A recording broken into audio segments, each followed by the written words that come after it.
KTN 오늘의 주요 뉴스입니다. 연방대법원이 공공장소에서 총기를 휴대할 수 있다는 판결을 내렸습니다. 지난달 텍사스 초등학교에서 발생한 총기 난사 사건으로 해당 초등학교가 철거될 예정입니다. 연준의 금리 인상으로 원달러 환율이 13년 만에 1,300원을 넘었습니다. 애틀랜타 의회는 역대 최대 규모인 내년도 예산안을 통과시켰습니다. 이상 오늘의 주요 소식 잠시 후 전해드립니다. 연방대법원이 공공장소에서 권총 휴대를 허용한다는 판결을 내렸습니다. 이번 판결은 최근 늘어난 총기 난사 사건으로 총기 규제 강화 요구가 커지고 있는 가운데 상반된 결과라 충격이 더해지고 있습니다. 조 바이든 대통령도 이번 판결에 대해 실망이 크다고 입장을 밝혔습니다. 연방대법원은 23일 공공장소에서 권총을 휴대할 수 있다는 판결을 내렸습니다. 현재 1913년 제정된 뉴욕주 주법으로는 일반인이 집 아닌 야외에서 권총을 소지할 수 없고 필요에 의해 휴대할 경우 사전에 면허를 받아야 합니다. 하지만 연방대법원이 이번에 이 주법이 위헌이라고 판결을 내렸습니다. 대법관은 판결문을 통해 개인이 집 밖에서 자신의 권리를 보호하는 정당 방위를 위해 권총을 휴대할 권리가 있다며 연방법원이 이 권리를 보호해야 한다고 밝혔습니다. 한편 진보 성향의 스티브 브라이언 대법관은 소수 의견에서 대법원이 총기 폭력의 심각성을 해결하지 않은 채 총기권을 확대했다며 이번 판결이 총기 폭력에 대응할 능력을 잃게 할 수 있다고 반대했습니다. 특히 이번 판결이 주목되는 데에는 최근 증가한 총기 난사 사건으로 총기 규제를 강화해야 한다는 주장이 일고 있지만 이와 상반된 판결이 나오면서 우려의 목소리도 상당합니다. 조 바이든 대통령도 이번 판결에 대해 실망감을 드러냈습니다. 바이든 대통령은 이번 판결이 상식과 헌법 모두에 배치되고 우리 모두를 매우 괴롭게 할 것이라고 말했습니다. 연방법무부도 역시 성명을 내고 대법원의 결정에 동의하지 않는다는 입장을 밝혔습니다. 지난달 전 세계에 충격을 줬던 텍사스 유벨디에서 발생한 초등학교 총기 난사 사건 기억하실 겁니다. 사건이 발생했던 초등학교가 철거될 것으로 보입니다. 텍사스 유벨디의 돈 맥클로플린 시장은 지난 21일 시의회 회의에서 총격 참사가 있었던 롭 초등학교가 철거될 예정이며 재학생 600여 명을 위한 새 학교가 지어질 것이라고 밝혔습니다. 그는 아이들과 교직원들에게 그 학교로 돌아가라고 절대 요청할 수 없었다며 이번 사안을 경찰서장과 논의했다고 덧붙였습니다.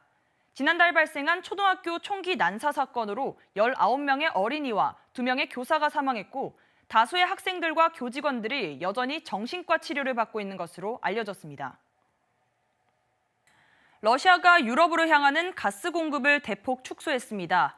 일각에서는 러시아가 가스 공급을 전면 차단할 수 있다는 가능성이 제기되면서 유럽 국가들 사이에서는 경제 위기까지 거론되고 있습니다. 스티븐 기자입니다. 러시아가 유럽 국가들을 향해 에너지의 위력을 보이고 있습니다. 러시아가 최근 독일로 가는 가스 공급량을 40%로 축소했고 이탈리아와 프랑스 등 다른 유럽 국가들로 가는 가스 공급도 대폭 감축하며 압박 수위를 높이고 있습니다. 이에 대해 독일의 로베르트 하베크 부총리는 러시아의 가스 공급 축소는 독일에 대한 경제적 공격이라고 비판했습니다. 우크라이나 전쟁 전 기준 독일의 러시아의 가스 의존도는 55%로 러시아가 가스 공급을 완전히 중단할 경우 독일의 경기 침체가 올 것이라는 전망이 나오고 있습니다. 이 같은 움직임에 대해 국제에너지기구의 페이스 비럴 사무총장은 러시아가 가스 공급 축소를 시작으로 올해 겨울 가스 수출을 전면 중단할 가능성이 있다는 전망을 내놓았습니다. 유럽 연합은 일시적으로 석탄 발전을 늘리는 방안을 모색하며 대책 마련에 나섰지만 충분치 않다는 지적입니다. 일각에서는 원전 가동 중단 목표를 수정해 가동을 연장해야 한다는 목소리도 나오고 있습니다. KTN 뉴스 스티븐입니다. 글로벌 금융위기 이후 13년 만에 처음으로 달러화에 대한 환율이 1,300원을 넘어섰습니다. 미 중앙은행인 연방준비제도가 미국의 사상 최악의 인플레이션을 잡기 위해 기준금리를 급격하게 올리자 원화 가치도 영향을 받는 것으로 보입니다. 서울 외환시장에서 한국 시간 23일 달러 대비 원화 환율이 지난달 종가보다 4.5원 오른 달러당 1,302원에 거래를 마쳤습니다. 4일 거래 연속 연고점을 기록했습니다. 원달러 환율이 1,300원대에 마감한 것은 지난 2009년 7월 글로벌 금융위기 이후 13년 만입니다. 원화 가치는 올해 들어 달러와 비교해 9.5% 하락했습니다. 최근 1년 사이로 보면 14.7%, 2020년 연말 이후 18개월 만에 19.8% 절하됐습니다. 미 중앙은행인 연방준비제도가 미국의 인플레이션 문제를 해결하기 위해 기준금리를 급격하게 올리면서 영향을 받는 것으로 보입니다. 연준은 최근 금리를 한 번에 0.75%포인트 올리는 자이언트 스텝을 28년 만에 단행하는 등 금리 인상에 박차를 가하고 있습니다. 금리가 올라가게 되면 달러 가치가 더 강해질 것으로 보여 환율 상승세가 이어질 가능성이 높다는 분석도 나옵니다. 이 밖에 최근 환율 급등 원인으로 우크라이나 전쟁 등으로 인한 글로벌 경기 후퇴 우려가 꼽힙니다. 전 세계적으로 경기 침체 가능성이 높아지면서 안전자산인 달러에 대한 수요가 급증했기 때문입니다. 글로벌 위기가 언제까지 지속될지는 미지수라 원화값 하락이 진정되기까지는 상당한 시일이 필요하다는 전망이 나오고 있습니다. 원숭이 두창이 유행한 지 한 달여 만에 전 세계 확진자가 3,000명을 넘어섰습니다. 무려 40여 개국에서 퍼졌는데요. 확산세가 심상치 않자 세계보건기구 WHO는 긴급 회의를 열어 국제적 공중보건 비상사태 선포를 검토하기로 했습니다. 국제적 공중보건 비상사태는 WHO가 발령하는 최고 수준의 경보 단계로 특정 질병이 이례적으로 확산해 국제적인 공중보건을 위협하면 국가 간의 공조를 위해 선언됩니다. 현재 원숭이 두창은 영국의 확진자가 약 800명으로 가장 많고 독일과 스페인 확진자가 각각 500여 명으로 뒤를 잇고 있습니다. 미국은 현재 100여 명의 확진자가 보고되고 있습니다. 애틀랜타 시의회는 역대 최대 규모인 7억 5,400만 달러 규모의 내년도 예산안을 통과시켰습니다. 이번 예산안에는 시 직원들의 급여 인상과 경찰과 소방대원 등을 증원하는 내용도 포함됐습니다. 스티브 온 기자입니다. 2023 회계연도 애틀랜타 시 예산이 통과됐습니다. 안드레 디킨스 애틀랜타 시장 취임 이후 첫 예산 규모는 7억 5,400만 달러, 역대 최대 규모입니다. 애틀랜타 시 정부는 보도 자료를 통해 이번 예산은 주요 투자와 시 자산을 매각하지 않은 상태에서 균형적으로 운영하는 방식을 채택할 것이라고 밝혔습니다. 디킨스 애틀랜타 시장은 우선 예산은 인력에 투자될 것이며 경찰관과 소방관 등 민생 현장의 최전선에서 근무하는 인력을 확보하는 데 중점을 둘 것이라고 강조했습니다. 또한 주택 및 노숙자를 위한 분야에 약 6,500만 달러를 투입할 방침입니다. 기타 기술 인프라 업그레이드와 예술 및 문화 기금에도 증액을 했습니다. 세수는 재산세와 판매세 인상을 통해 확보할 것이라고 밝혔습니다.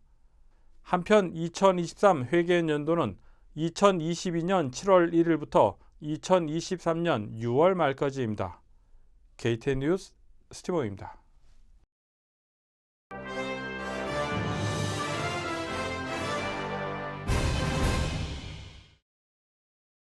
최근 무더위가 계속되고 있는 가운데 상당수의 수영장이 개장을 미루거나 포기하는 사태가 이어지고 있습니다. 수영장 안전요원 부족으로 인해 인원 확보가 어렵기 때문입니다. 미국 안전요원협회 ALA는 안전요원 부족으로 문을 열지 못하는 수영장이 미국 전체의 3분의 1에 달하는 것으로 보고 있습니다. 안전요원이 없는 물가에서 수영을 하다 익사사고가 늘어날 수 있다고 전문가들은 우려를 나타내고 있습니다. 한편 미국에서는 해마다 약 33만 명이 적십자의 안전요원 교육을 받는데 이 숫자는 코로나19 사태 직후 급격히 감소한 후 최근 다시 증가 추세에 있습니다. 헝가리 부다페스트에서 열린 2022년 국제수영연맹 피나 세계선수권 대회에서 지난 23일 출전 선수가 기절하는 사고가 발생했습니다. 솔로 프리 부문에 출전한 미국의 아니타 알바레즈 선수는 준비한 연기를 마친 후 기절해 수영장 바닥에 가라앉았습니다. 다행히 이를 지켜보던 코치가 바로 수영장으로 뛰어들어가 알바레즈를 구했고 추후 현재는 안정된 상태라고 발표했습니다. 올림픽에서 4개의 메달을 딴 푸엔테스 코치는 스페인 매체 마르카에 구조대원들이 물속에 뛰어들지 않아 직접 나섰다고 당시 상황을 전했습니다. 아파트에 감금돼 성폭행당한 한 여성이 배달앱으로 음식을 주문하며 함께 남긴 메모를 통해 극적으로 구출되는 일이 있었습니다.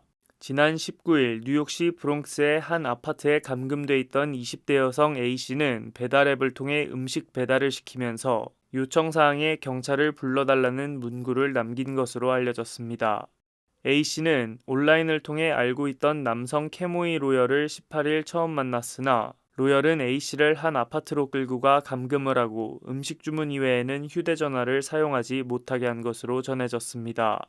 주문을 받은 식당 직원은 메모를 확인한 뒤 곧장 사장에게 알리고 경찰에 신고했으며 현장에 출동한 경찰은 로열을 체포했습니다. KTN 뉴스 유튜브 채널이 KTN 뉴스룸으로 변경됐습니다. 유튜브 채널을 구독하시면 뉴스 다시 보기가 가능합니다. 앞으로도 많은 시청 바랍니다. 오늘도 시청해주신 여러분 고맙습니다.